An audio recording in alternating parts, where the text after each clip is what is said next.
All right. Welcome, everyone.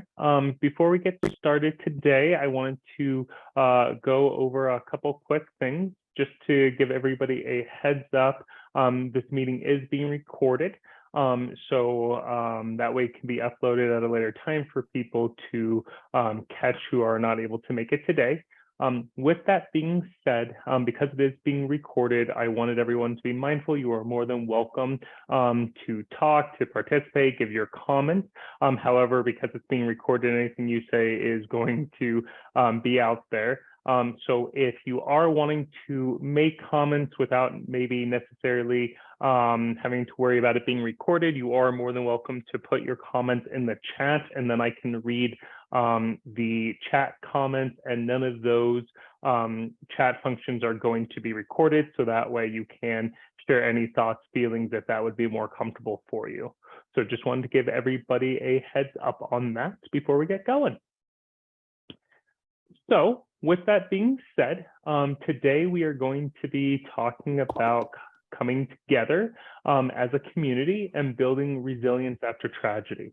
Obviously, as we all know, a horrific tragedy happened in our community a few weeks ago, and that is one of the reasons why UCCS is making this 4-part series, which today is our second of 4-part series, and to really just help us focus on how we can work to come back together as a community. The community has done a phenomenal job here in the Springs. I don't think I've ever seen such a quick turn around of support, offering of services, and really just helping our fellow people. And we're really just going to build off of that and look at how we can build that resiliency after tragedy, because as we all know, when tragedy strikes, when something chaotic like this occurs, trying to figure out how we can all come together and create, as I like to say, a new norm, a new status quo can be very challenging. Okay, 1 sec. All right, and then if you're not talking, you can be mindful to just keep everything on mute unless you do have a question or something to be said. That would be great. But again, I'm going to get us rolling.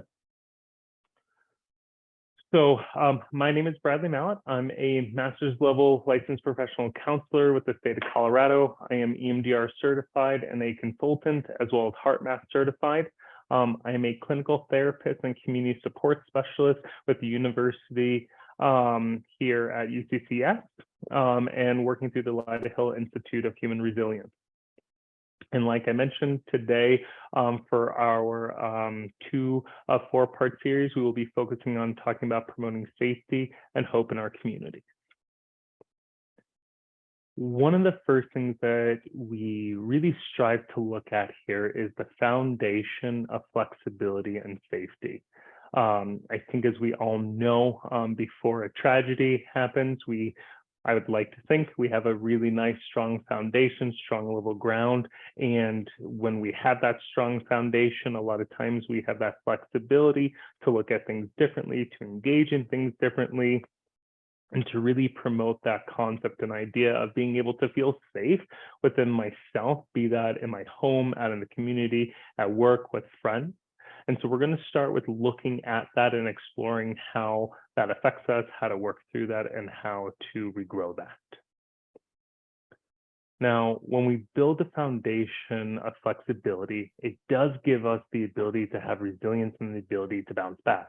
So basically what we mean from this concept is the stronger our foundation is, the more that we are able to have, adverse situations, tragedies, stressors happen, and we're able to pick ourselves back up and keep moving forward. And when we have built a foundation of safety throughout our lives, it allows ourselves to develop that resilience and the ability to bounce back from whatever crisis comes in, because we know that we can feel safe in what we've already established.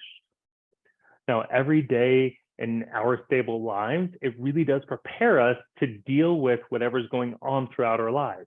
So as we are going to work, taking care of ourselves, taking care of our family members, our pets, all those little nuances, taking care of our gardens, especially in Colorado where, Mother Nature likes to mess with that quite a bit. paying your bills, dealing with road rage or aggressive people, hearing negative news of death and loss. As we deal with those things on a daily and regular basis, it builds our resilience to say, I know how to handle stressors, right? So if every single day that I'm driving to work, I'm dealing with frustrating people, but I don't react to it, I don't do anything aggressive, that is building that foundation of flexibility that's saying that even though this event has happened, I can still overcome it and still have my own sense of strength and safety within myself. And as we go through these everyday events, we can start stockpiling that up in a backpack of sorts to know that no matter what happens, I have done all these other things that has helped me overcome it. Great example. If I've had a really horrific breakup in high school or my younger years, that's going to really let me know that even if some bad breakup happens as I get older, or if I'm going through a separation, I know how I've overcome it in the past. Therefore, this is how I'm going to overcome it in the future and be able to cope with whatever is happening around in front of me. However, when tragedy does happen, it has a tendency to shatter our foundation. Now, with all humans, before things are hurt, shattered, impacted, we have three core assumptions that all of us live through. And that's the idea that we are invulnerable, we are good human beings who are not to blame if something terrible happens, and we live in a meaningful and predictable world. Now, for those who have experienced trauma, I think we can all agree that some of these core assumptions tend to be shattered. But if you think back to your childhood, as little kids, we literally think we're invulnerable, right? We think that nothing can hurt us. We do the most death-defying events, jumping off the furniture, going down a giant hill on a bicycle and assuming we're going to be just fine. Same thing with the concept of being a good human being. We have this idea that because I am a good person, because I do good things, I'm not to blame if something happens to me, and it's most likely going to happen to somebody else. Kind of like driving your car to work every day. If I'm following the rules of the road, if I'm using my turn signal, if I'm not speeding, then I should be able to get to work safely on time. Which then also goes to that concept of we live in a meaningful and predictable world, right? I think all of us expect the sun is going to rise tomorrow and the sun is going to set. We live in Colorado, so we've learned that nature is not predictable. Again, it might tell us that we're going to have 85-mile-an-hour winds that don't start until 1 a.m., but then they actually don't happen until 5 p.m., right? We live in that predictable world and that mentality of, since it's Colorado, we know that the weather is going to change in any moment's notice. And that's a predictable aspect to be a part of when we are living here. However, when trauma, tragedy, when something horrific like the shooting happens, it has a tendency to throw us into the unknown. We're getting thrown into the deep end, and our three core assumptions tend to be shattered or cracked. And that foundation that we have felt safe in, that foundation that we have felt that we can trust in, has been hurt. And for some people, it can feel beyond repair. For some of us, it feels like kind of a gut punch. And for others, it's something that we shake off. But at the end of the day, our three core assumptions are impacted. I don't know about you all, but when I think about the concept of being invulnerable, I never would think that a tragedy of that magnitude would ever happen in our city. It would happen in the adjoining cities and other states, but it's never going to happen here. And now that that tragedy has happened, that safety has been shattered, it makes us start to question and makes us feel unsure, am I going to be okay? And so when that happens, it's okay to acknowledge that. Because if we don't acknowledge it, then how do we start to heal and take power back from it? Which then leads us into that next concept of how do we take our power back? And how do we start reestablishing what safety means for ourselves when we see that our foundation isn't as solid as we used to think that it was. And so again, the concept of a shooting would never happen in my city. How do I reestablish what that safety looks like for me and not allow myself to be lost in the waves, to be lost in that darkness? And ultimately, and again, not to be corny, but just truly that idea of taking my power back to reestablish this as my life, and I am allowed to feel safe. I am allowed to feel in control. I don't have to be afraid. So safety is not about establishing only physical, but it's also about establishing mental and emotional safety too. So many times when we're trying to rebuild our foundation, when we're trying to retake back control, we have this idea and this concept that it's just about preparing myself physically. So making sure my doors are locked, or making sure I have the best, features on my car to prevent car accidents, or making sure that my head is on a swivel 24/7. So I'm always being on the lookout for danger. And that's really great to do that physically.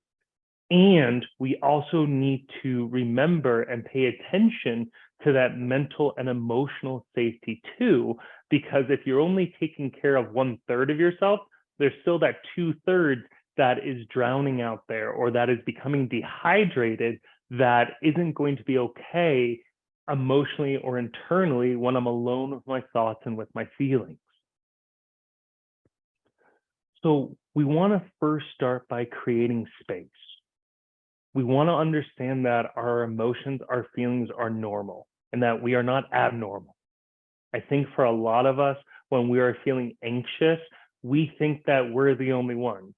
Now, I'm assuming most of us probably have some level of social media.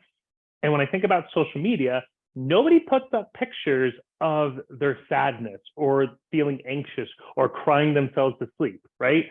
We have a tendency to only put up pictures of us looking our best, being dressed up, being happy, having a great time. And so it can be hard to understand then that I'm allowed to be upset. I'm allowed to be afraid. I'm allowed to be angry. And so when we can start to understand and say to ourselves, what I am feeling is normal and appropriate for a recent tragic event, that can create space of rebuilding that foundation.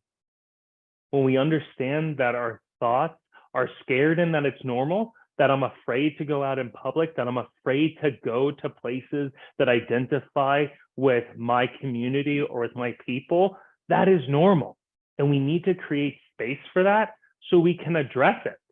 But if we repress those thoughts, if we say that we shouldn't be thinking this way, if we're constantly telling ourselves that I should be powerful and everything is a-okay and it happened and we can move on, that is when toxicity starts to get created within ourselves and our thoughts start to become chaotic, and we get into that fear mode because we're not normalizing that after a tragic event, I am supposed to be on edge. One thing I always remind people, and this is going to get a little clinical, so I apologize ahead of time, but when you think about the clinical definition of what post-traumatic stress disorder criteria is designed for, we only give that diagnosis out to individuals 30 days after, minimum 30 days after an event has happened. We are supposed to be on edge. We're supposed to be nervous. We are not supposed to feel happy at times for those first 30 days. Those are completely normal because our foundation was shattered, was rocked, was moved from what it has always been. And so that is normal. And we also can benefit from looking at how can we create space to understand how to protect ourselves even in unprotectable situations.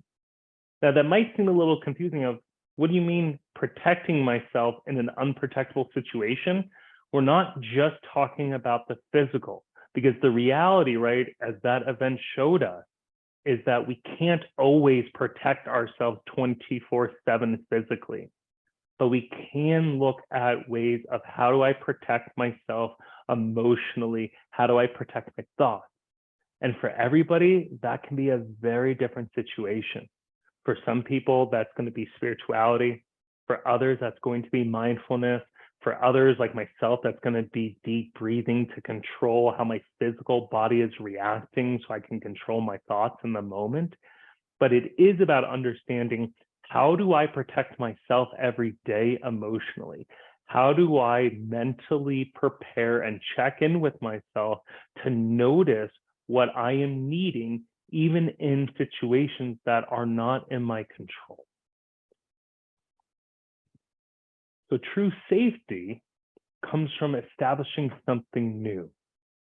We can't have safety when we hold on to the past. Now, what I mean by that is the past is literally in the past. We need to create something new for the future. So what used to work for you a week ago, a month ago, a year ago, 2 years ago, is most likely not going to work for you now, because you're not that same person that you were before. I always think about relationships. If I were to behave how I did when I was 19 years old, I don't think my wife would be putting up with me for much longer, right? Just because the person I was at 19 is not that same person that I am in my 30s. And I didn't have the knowledge that I have now back then. And so when we're trying to create some safety in our lives, we want to take the knowledge that we have today to improve and to upgrade what we used to do before. So if, for example, something that helped create safety in your life was praying to a higher power, hey, great, continue to do that and add something more onto it of, I'm now going to incorporate mindfulness or meditation into that process. When we are trying to create safety, we want to continuously add to what's working and get rid of what's not working for us. So if what I used to do to feel safe is no longer effective, instead of trying to continuously recreate it and continuously trying to make it work, taking a step back and acknowledging that it's okay that this doesn't work for me now. It's okay that this doesn't feel normal for me now. And here's how I am now going to change it. Another, and again, this is very simplistic and bear with me here, but I think about our physical metabolisms, right? How we used to eat when we were kids, where you could eat an entire pizza and not, need to barf, from that feeling of overeating. Whereas now you have 2 slices of pizza and you feel like you need to take a nap. It's being mindful of, I have to change from what used to work to what's going to work for me now. And sometimes that safety can come from actually reaching out to support, actually reaching out to people, and that can be friends, coworkers, ministers, pastors, rabbis, spiritual guidance, whatever that looks like, but reaching out to them and bringing them into our lives and saying that it's okay to use them now because of the knowledge that I have. I need something more. So that then leads us to the concept of hope comes from understanding who you are now and where you want to go. By understanding, we can see how our world has changed. We can embrace that new reality and start to build hope for change in the future. I think so many times, and I'm sure some of us can agree with this, maybe some don't, but a lot of times we don't want to acknowledge that our world is no longer the same of how it used to be. I think a lot of times we want the world to stay the same as when it was our own golden years. And if we want hope, then we need to see that things are different and we need to embrace that new reality. I think about how the community here in Colorado Springs has come together in a way I've never seen before. The fact that counselors were immediately the day after, or rather the morning of, offering pro bono services with no questions asked is a new reality that 10 years ago would have taken days, weeks, months to get to that point. And so when we embrace that we live in a new reality, that we can't do the things that we've always done, that's where hope comes from, because we're seeing that something is going to be different. Understanding that we can't keep our heads buried and act like, hey, it's not my problem. It's all of our problems, because we are all part of this community and we are all a part of this world. and understanding how to make our voices be heard for the change we desire for our future.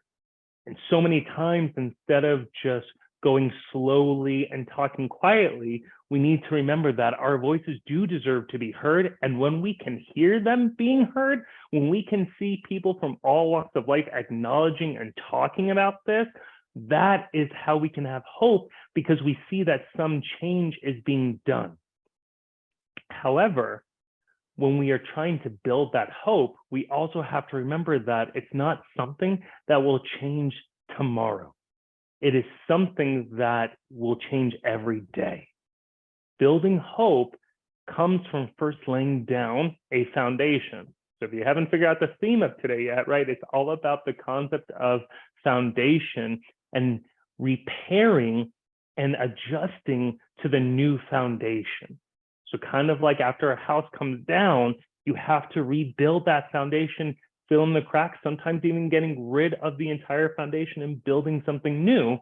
But as we see that new thing being built, it gives hope for change. It gives us an understanding of what we can start to do different to meet the needs of our community, of the individuals within our community, and recognizing that help needs to be there. Checking in with people that normally we wouldn't check in. I think about how often we always wait for a disaster before we intervene, whereas now we're doing seminars, we're doing online videos and chats of saying, hey, I'm checking in with you to make sure you're okay, even if you're not saying that you're not okay, just so that way we can build that hope to say, I've learned from the past of if I wait, then tragedy strikes, let's be proactive and help where we can. Understanding I am no longer the person that I was, and that is okay. I think that's a big part of hope, is also recognizing that we are supposed to change. We are not supposed to be the same person from 5 years ago, 10 years ago, 20 years ago, or even from yesterday. I really like this image here because I think there's this fear of change, and yet we're supposed to change because that's how we become more beautiful, right?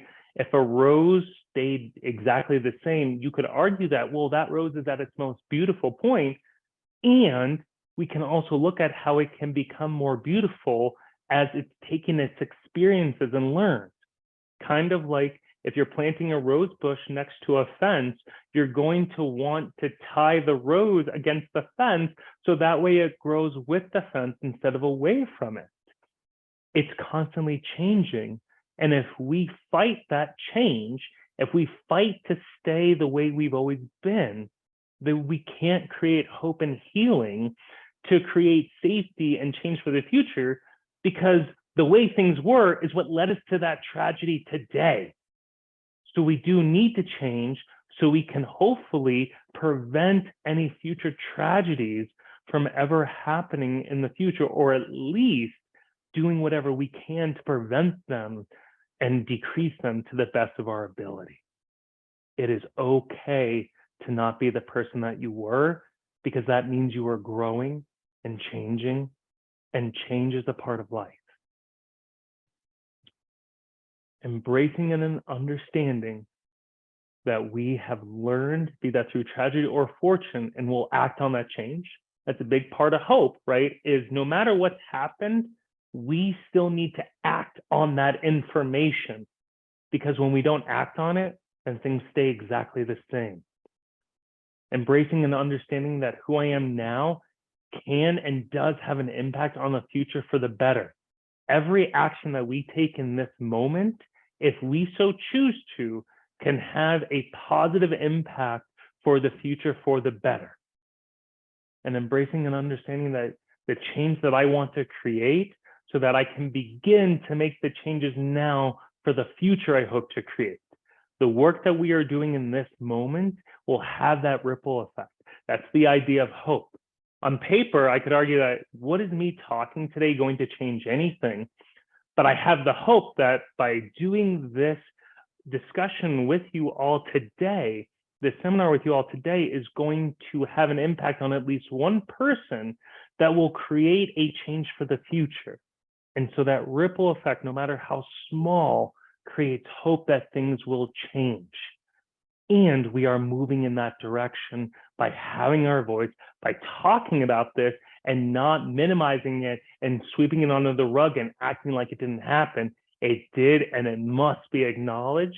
So that way we can foster the foundation of hope for change.